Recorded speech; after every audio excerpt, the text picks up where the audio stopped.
but they just couldn't. They were out.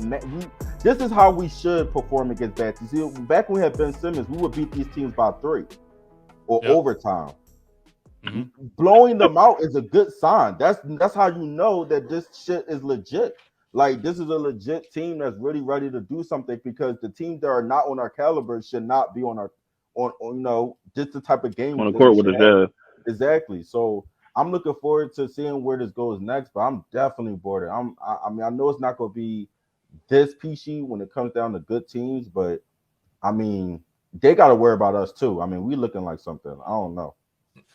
Yeah, a lot of those Knicks plays. When I broke down the highlights, a lot of those Knicks highlights, man.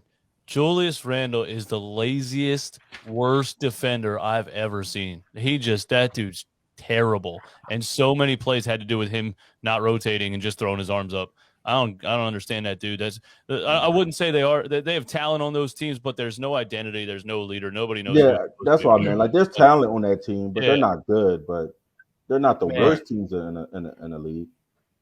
The Knicks got to scrap the whole roster, I think, besides RJ Barrett probably, but just like that. Yep. I'm not gonna lie. Like, they might got one in Evan Fournier. Evan Fournier actually looked good in that game against us. He made like 6 threes, 7 threes, something like that. But he's a volume shooter. He's all right. Yeah, I feel it, but he was looking all right. Like, he was knocking them Jones down. We gotta give it to him. Like, he was knocking them down. No, said I'll take him on our team for a vet minimum. Yeah, I take him as a backup point guard for sure. Yeah, your backup combo, right? But for me, I'm watching both of these games, and like you guys said, the flow. It looked like these guys have been playing for years, and I kind of want to attack it from a different perspective. We all know what we saw. We all know the team was flowing like they've been doing it for years, right? We all know Tyrese Maxey was a huge benefactor. We all know Joel Embiid didn't miss a beat. We all acknowledge the pick and roll that they thought Joel Embiid wouldn't be capable of, or they thought wouldn't be able to work, right? We all acknowledge all those things, but let's talk about. I want to bring up the James Harden effect as it pertains to Tobias Harris, because Tobias Harris 2 games in a row seemed more like a passenger, more so than a driver of the offense. Now, of course, he's not the point guard. He's not going to be leading the charge, obviously, but he looked like a guest in his own house. You feel what I'm saying? Mm-hmm.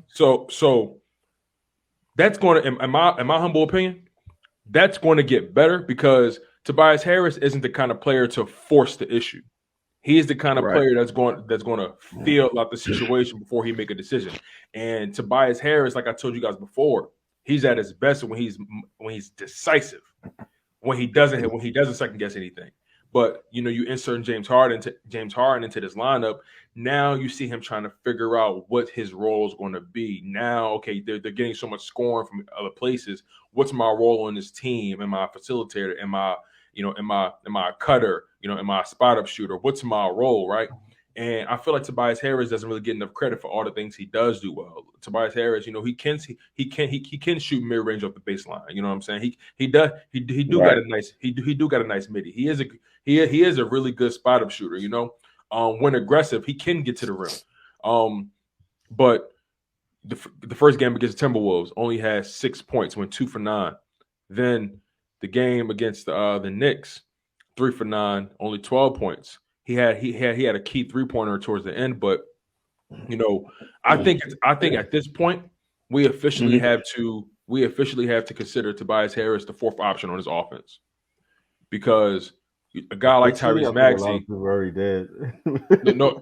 But it's only been 2 games, right? After that first game, you think, after the first game, you're like, okay, Tyrese Maxey, he had a good game. But when you see it 2 games in a row where your 3 leading scorers are James Harden, Joel Embiid, Tyrese Maxey, and you see how Tyrese Maxey is approaching the game versus how Tobias Harris is approaching the game, there's a stark difference in how they see themselves in his offense. Tyrese Maxey is saying, look, I'm gonna get mine.